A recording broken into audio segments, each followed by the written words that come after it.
The ODF monitors human rights in the post-Soviet region, and the situation in Kazakhstan is unfortunately relevant when we speak about arbitrary detentions, torture, and lack of provision of appropriate medical aid or medicines in order to obtain false confessions.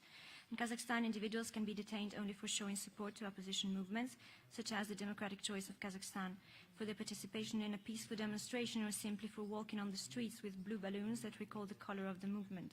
Between March and July 2018, the Open Dialogue Foundation has received more than 150 appeals from victims of political persecution, most of which were victims of arbitrary mass detentions for taking part in peaceful rallies all over the country on May 10, 2018. The DCK has been recently banned as an extremist movement, which can also be seen as an abuse of the policy of anti-extremism.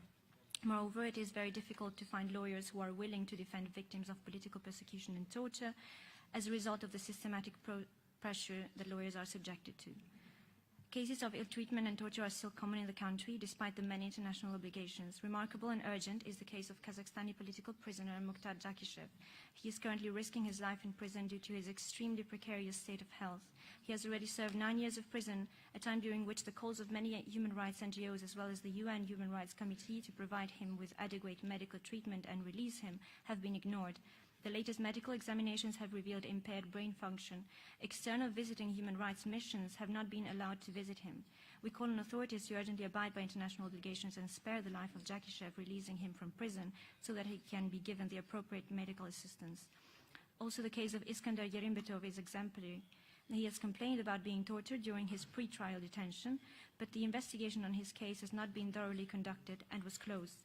He is currently under trial, which is flowed with many irregularities, and his detention conditions put him constantly under pressure and risk of mistreatment by inmates. Yerimbetov's case bears signs of political persecution aimed at forcing his sister, Botargoz Jardemali, a lawyer and political refugee in Belgium, to bow under pressures and provide false testimonies against her clients, namely the head of the DCK.